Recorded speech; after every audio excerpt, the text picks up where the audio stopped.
بسم اللہ الرحمن الرحیم۔ السلام علیکم ناظرین، فرعون کی لاش پر ہر سال چوہے کیوں چھوڑے جاتے ہیں؟ کیا فرعون کے بال اور ناخن بڑھتے ہیں؟ فرعون کی لاش کب، کیسے اور کہاں سے ملی؟ فرعون کا پاسپورٹ کب اور کیوں بنایا گیا؟ کیا یہ صحیح ہے کہ فرعون کی لاش مصر کے ایک میوزیم میں رکھی ہوئی ہے؟ کیا وہ اب بھی لاش ہے یا ممی ہے؟ کیا اللہ رب العزت نے قرآن مجید فرقان حمید میں ارشاد فرمایا کہ اس کی لاش قیامت تک رکھی جائے گی؟ اس حوالے سے عیسائیوں اور یہودیوں کا کیا عقیدہ ہے اور مسلمانوں کا کیا عقیدہ ہے، یہی ہماری آج کی ویڈیو کا موضوع ہوگا۔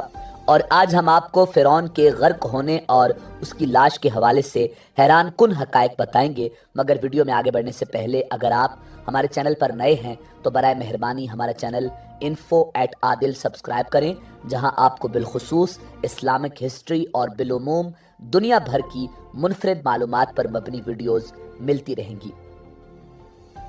ناظرین، سال 1891 سے پہلے اس دنیا کا کوئی انسان نہیں جانتا تھا کہ خدائی کا دعویٰ کرنے والے فرعونوں کی لاشوں کا کیا ہوا تھا، یا ان کی باقیات کہاں ہیں، یا کہیں ہیں بھی یا نہیں۔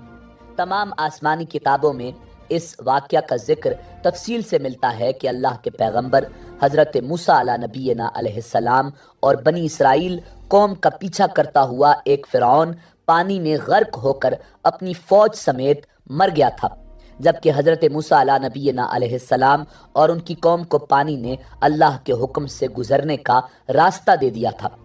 مگر اس کے بعد اس کا کیا ہوا تھا، اس بارے میں کسی بھی کتاب میں نہیں لکھا ہوا، مگر قرآن مجید فرقان حمید میں اس کے انجام کے بارے میں ایک بہت ہی عجیب بات لکھی گئی تھی، جس کی کسی کو سمجھ نہیں تھی۔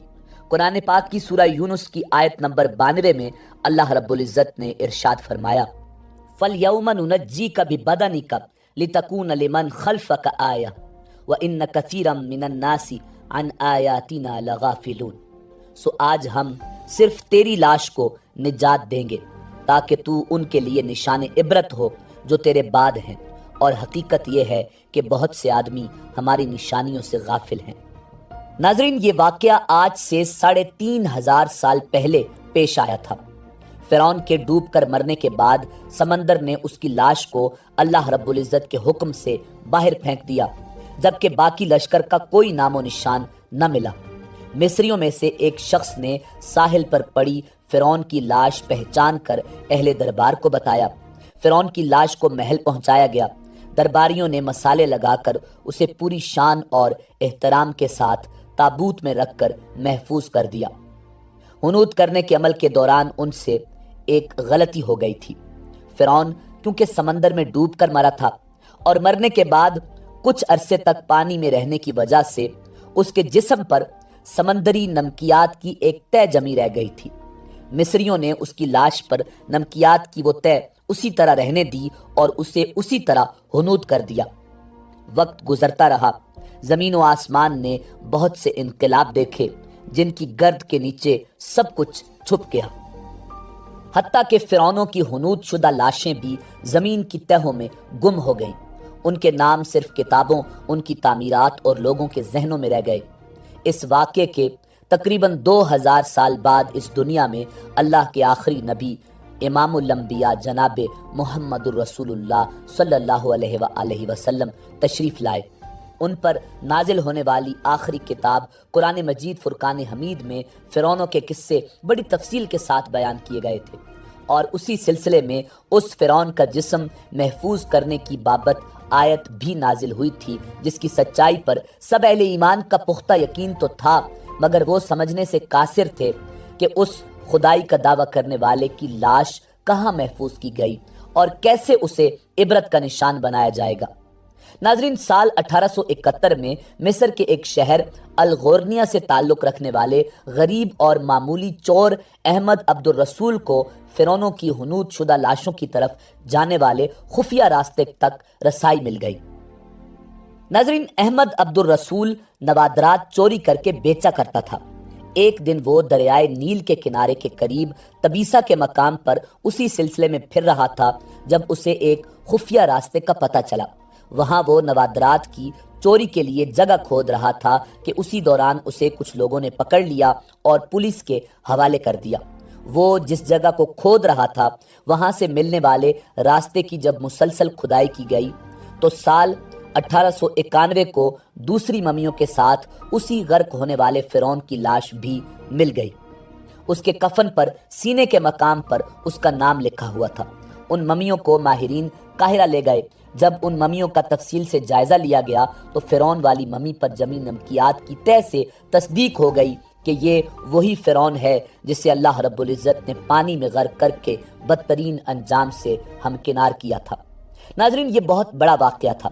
اس کی تصدیق کے لیے دنیا بھر کے ماہرین آثار قدیمہ اور سائنسدان مصر کی طرف جانے لگے۔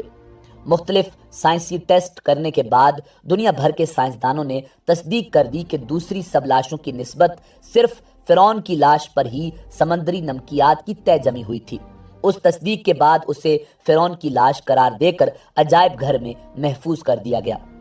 سال 1982 میں فرعون کی ممی خراب ہونے لگی تو اس وقت کی مصری حکومت نے فرانس کی حکومت کو درخواست کی کہ فرعون کی ممی کو خراب ہونے سے بچایا جائے۔ جدید سائنسی ذرائع سے اس کی موت کی وجہ بھی معلوم کی جائے۔ مصری اور فرانسیسی حکومت نے مل کر ممی کو فرانس لے جانے کا انتظام کیا اور اس سلسلے میں فرعون کی ممی کو فرانس لے جانے کے لیے فرعون کی ممی یعنی اس لاش کا پاسپورٹ بنایا گیا، کیونکہ فرانس کے اندر داخلے کے لیے اس وقت لاش کا بھی پاسپورٹ بنوانا ضروری تھا۔ زیر نظر تصویر میں آپ اس وقت کا بنایا ہوا فرعون کا پاسپورٹ دیکھ رہے ہیں۔ ناظرین، کہا جاتا ہے کہ جب فرعون کی لاش کو فرانس پہنچایا گیا تو ایئرپورٹ پر اس دور کے فرانسیسی صدر بذات خود حکومت کے اعلیٰ عہدیداروں، تمام وزراء اور فوج کے افسران کے ساتھ استقبال کے لیے موجود تھے۔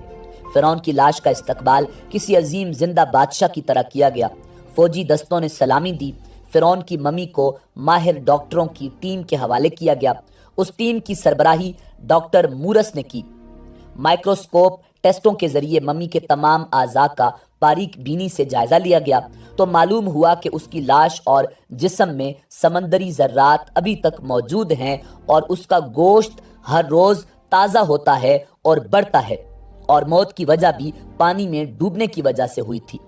ایک بادشاہ کی موت پانی میں ڈوبنے کی وجہ سے ہو، یہ ڈاکٹر مورس کے لیے حیران کن بات تھی۔ اس نے اس ممی کے بارے میں مزید جاننے کی کوشش کی تو اسے معلوم ہوا کہ اس بادشاہ کی موت کے حالات مسلمانوں کے نبی امام الانبیاء جناب محمد الرسول اللہ صلی اللہ علیہ وآلہ وسلم پر اترنے والی کتاب قرآن مجید فرقان حمید میں تفصیل سے درج ہیں۔ اسے علم تھا کہ جہاں سے یہ لاش ملی ہے وہ ایک اسلامی ملک ہے۔ تجسس کے ہاتھوں مجبور ہو کر وہ مصر پہنچا۔ وہ ایک سائنسدان تھا۔ اس نے اس معاملے میں مصر کے ایک سائنسدان سے ملاقات کی۔ اس سائنسدان نے قرآن پاک کھول کر اسے سورہ یونس کی آیات 90 تا 92 کا ترجمہ لفظ بلفظ سنایا۔ فرعون کا خدائی کا دعویٰ، اس کا پانی میں ڈوب کر مرنا اور پھر پانی سے نکال کر اس کی لاش کا حنوط ہو جانا اور پھر دوبارہ لاش کا ملنا اور پھر اس کی لاش کو جدید سائنسی دور میں دوبارہ محفوظ کیا جانا، سب کا اشارہ ایک جانب تھا اور بہت واضح تھا۔ ناظرین، یہ اللہ رب العزت کی شان، مقام اور مرتبہ ہے کہ اس نے فرعون جس نے خدائی کا دعویٰ کیا اور اس پروردگار عالم کے مقابلے میں آیا، اس کی لاش کو قیامت تک نشان عبرت بنا دیا۔ فرعون وہ واحد شخص ہے جس کی لاش پر گوشت تر و تازہ ہے، لگتا ہے ابھی کسی نے اس کو سلایا ہو۔ اس کے بال اور ناخن بڑھتے ہیں، بلکہ اس کی ناش پر گوشت بڑھتا ہے اور بڑھتا رہتا ہے۔ ہر سال 15 مارچ کو اسی میوزیم میں چوہے رکھے ہوئے ہیں جو اس کے اوپر چھوڑے جاتے ہیں اور وہ اس کا بڑا ہوا گوشت کھا جاتے ہیں اور پھر اس کی ڈریسنگ کی جاتی ہے اور اس کو دوبارہ شیشے میں رکھا جاتا ہے۔ ناظرین، فرعون کی لاش کے بال بالکل صحیح، آنکھیں، ہر چیز بالکل صحیح سلامت۔ وہ لگتا نہیں کہ یہ 3500 سال پرانی ممی ہے۔ ممی اور لاش میں فرق ہوتا ہے۔ ایسا لگتا ہے کہ یہ نئی اور تازہ لاش ہے۔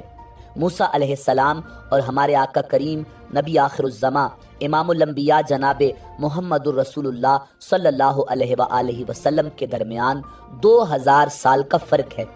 میں تمہارے جسم کو نجات دوں گا اور لوگوں کو کہوں گا کہ دیکھو یہ انجام ہے خدائی کا دعویٰ کرنے کا۔ ایک دفعہ موسیٰ علیہ السلام نے پوچھا، اے پروردگار عالم، تو فرعون کو اتنی مہلت کیوں دیتا رہا؟ وہ تو کہتا تھا میں خدا ہوں۔ تو اللہ رب العزت نے ارشاد فرمایا، یہ کمبخت اپنی رعایا میں عدل کرتا تھا، اس لیے اس کو میں مہلت دیتا رہا، جب اس نے ظلم کیا تو پھر پکڑا۔ ناظرین، فرعون کی لاش کے حوالے سے عیسائیوں اور یہودیوں کا یہ عقیدہ ہے کہ فرعون پانی میں غرق ہو کر ہلاک نہیں ہوا تھا، بلکہ وہ اس وقت بچ گیا تھا اور بعد میں طبی موت مرا۔ اور قرآن مجید فرقان حمید کی آیات بینات کے مطابق مسلمانوں کا یہ عقیدہ ہے کہ فرعون کو اللہ رب العزت نے پانی میں غرق کر دیا تھا اور قیامت تک اس کی لاش کو نشان عبرت بنا دیا۔ ناظرین، فرعون کی ممی نہیں بلکہ لاش ہے۔ فرعون کی لاش ایسے محفوظ کر کے دنیا کے سامنے لا کر رکھ دی گئی کہ انٹرنیٹ کی ایک کلک پر، رسائل و جرائد پر، ٹی وی چینلز پر اور عجائب گھر میں اربوں انسانوں کی آنکھوں کے سامنے پچ کی قابل ترس حالت میں موجود ہے، عبرت کے لیے، سوچنے کے لیے کہ عبادت کے لائق اور ہمیشہ رہنے والا وہی ہے جو سب کا خالق اور رازق ہے۔